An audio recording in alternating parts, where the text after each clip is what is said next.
नमस्कार। आज हम बात कर रहे हैं एक बहुत ही अहम कानूनी फैसले की। श्रेया सिंघल बनाम भारत संघ 2015 का केस। ये केस जुड़ा है हमारी ऑनलाइन आज़ादी से, मतलब इंटरनेट पर हम क्या कह सकते हैं क्या नहीं, और सरकार के आईटी एक्ट से। आज हम इसी केस को थोड़ा खोल कर देखेंगे, समझेंगे कि आईटी एक्ट की कुछ धाराएं क्यों हटाई गईं और क्यों कुछ बनी रहीं। ऑनलाइन फ्रीडम पर कोर्ट ने क्या कहा, इस पर बात करेंगे। तो शुरू करते हैं सबसे विवादित धारा से, सेक्शन 66A। ये आईटी एक्ट में थी। इसमें था कि कंप्यूटर या फोन से कोई बहुत आपत्तिजनक या डराने वाला मैसेज भेजना या परेशानी या असुविधा पैदा करना, ये सब अपराध था। ये शब्द थोड़े अजीब नहीं लगते? हाँ बिल्कुल, और यही असल में सबसे बड़ी चुनौती थी। इसे चैलेंज किया गया था संविधान के आर्टिकल 19(1)(a) के आधार पर, मतलब हमारी बोलने की आज़ादी, अभिव्यक्ति की स्वतंत्रता। अच्छा। हाँ, तो याचिकाकर्ताओं ने कहा कि ये जो शब्द है, आपत्तिजनक, परेशानी, असुविधा, इनकी कोई साफ परिभाषा ही नहीं है। ये इतने अस्पष्ट, इतने वेग और इतने फैले हुए थे कि कोई भी इनका गलत इस्तेमाल कर सकता था। मतलब किसी को मजाक भी बुरा लग जाए तो वो कह दे कि मुझे परेशानी हुई। बिल्कुल, और इससे होता क्या है, लोग डर जाते हैं, खुलकर अपनी बात नहीं कह पाते। इसी को हम चिलिंग इफेक्ट कहते हैं। एक डर का माहौल बन जाता है। ये तो खतरनाक है। और एक और अहम बात थी, ये जो आधार थे, जैसे परेशानी या असुविधा, ये संविधान के आर्टिकल 19(2) में जो वाजिब पाबंदियां दी गई हैं, जैसे देश की सुरक्षा या मानहानि, उनमें आते ही नहीं थे। अच्छा, तो मतलब ये संवैधानिक दायरे में ही फिट नहीं बैठ रहे थे। तो फिर कोर्ट ने क्या किया इस 66A का? हटा दिया। हाँ, सुप्रीम कोर्ट ने इसे पूरी तरह से गैर संवैधानिक करार दिया, रद्द कर दिया। कोर्ट ने माना कि ये धारा सच में अस्पष्ट थी, शब्द डिफाइन नहीं थे, और ये बोलने की आज़ादी पर ऐसी रोक लगा रही थी जो आर्टिकल 19(2) के तहत सही नहीं ठहराई जा सकती। कोर्ट ने ये भी साफ कहा कि ये कानून तो सही, मतलब प्रोटेक्टेड और इनोसेंट बातों को भी अपने लपेट में ले सकता था। यानी अगर किसी को मेरी ऑनलाइन बात से सिर्फ परेशानी हो रही है तो वो गैर कानूनी नहीं हो जाती। ये तो बहुत बड़ा कदम था ऑनलाइन आज़ादी के लिए। निश्चित रूप से। इसने ये साफ कर दिया कि सिर्फ किसी को बुरा लगना या असुविधा होना, ये कोई संवैधानिक आधार नहीं है किसी की बात पर रोक लगाने का। ठीक है, तो 66A तो गई क्योंकि वो बहुत ज्यादा अस्पष्ट थी, लेकिन सरकार के पास ऑनलाइन गलत कंटेंट रोकने के लिए कोई और रास्ता बचा? यही शायद सेक्शन 69A आता है। बिल्कुल, और दिलचस्प बात यह है कि कोर्ट ने सेक्शन 69A को सही ठहराया। ये धारा सरकार को कुछ खास हालात में ऑनलाइन कंटेंट ब्लॉक करने की पावर देती है। अच्छा, तो इसमें और 66A में क्या फर्क था? फर्क ये था कि 69A बहुत सीमित दायरे में है। कोर्ट ने पाया कि इसमें कई सारे प्रोसीजरल सेफगार्ड्स हैं, जैसे ब्लॉक करने का ऑर्डर लिखित में देना होगा, कारण बताने होंगे, एक कमेटी उसको देखेगी।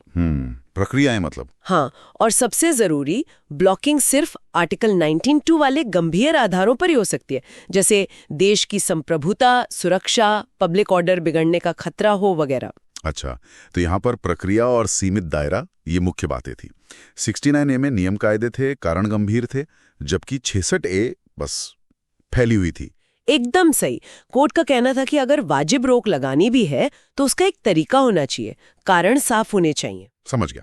अब एक और सवाल, फेसबुक, ट्विटर, गूगल जैसे प्लेटफॉर्म्स का क्या? जो भी उनके प्लेटफॉर्म पर लिखा जाता है, क्या वो उसके लिए जिम्मेदार हैं? सेक्शन 79 शायद इसी बारे में है। हाँ, सेक्शन 79 इन्हीं इंटरमीडियरीज यानी प्लेटफॉर्म्स की जिम्मेदारी से जुड़ा है।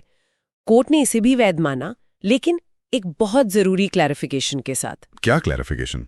कोर्ट ने कहा कि प्लेटफॉर्म्स किसी थर्ड पार्टी कंटेंट के लिए तब तक जिम्मेदार नहीं होंगे जब तक उन्हें कोर्ट के आदेश या सरकारी नोटिफिकेशन से उस कंटेंट के गैर कानूनी होने की एक्चुअल नॉलेज, मतलब वास्तविक जानकारी ना हो, और जानकारी मिलने के बाद भी अगर वो उसे हटाने में फेल होते हैं तब जिम्मेदारी बनेगी। अरे वाह, तो मतलब प्लेटफॉर्म को खुद हर पोस्ट चेक करने की जरूरत नहीं? उनकी जिम्मेदारी तब शुरू होगी जब उन्हें साफ तौर पर बताया जाए कि ये कंटेंट गैर कानूनी है और हटाना है, और वो गैर कानूनी कंटेंट भी आर्टिकल 19(2) वाले गंभीर मामलों से जुड़ा होना चाहिए। ये तो प्लेटफॉर्म्स के लिए बहुत बड़ी राहत की बात होगी। हाँ, इसे एक तरह से सेफ हार्बर कहते हैं, वरना तो इंटरनेट पर कुछ भी कहना सुनना मुश्किल हो जाता।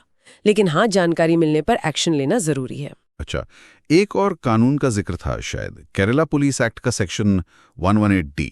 हाँ, उसे भी सुप्रीम कोर्ट ने गैर संवैधानिक घोषित कर दिया था। वो धारा भी कुछ 66A जैसी ही थी, मतलब अभद्र तरीके से किसी को परेशान करने पर सजा। कोर्ट ने उसे भी उन्हीं वजहों से रद्द किया, अस्पष्टता, ओवरब्रॉडनेस और आर्टिकल 19(1)A का उल्लंघन।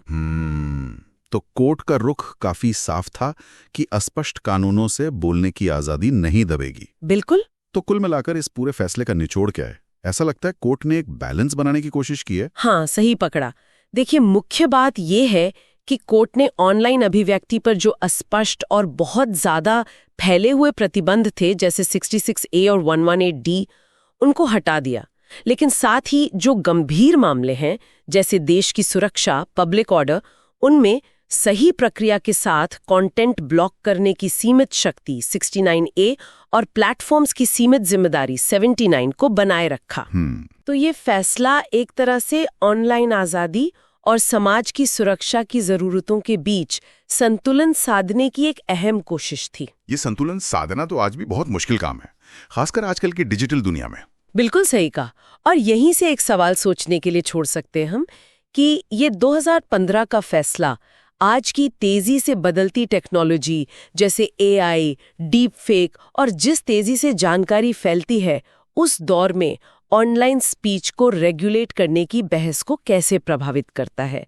समाज आखिर कैसे सुरक्षा और स्वतंत्रता के बीच डिजिटल दुनिया में सही संतुलन बनाए रख सकता है? ये एक बड़ा सवाल है जिस पर सोचते रहना होगा।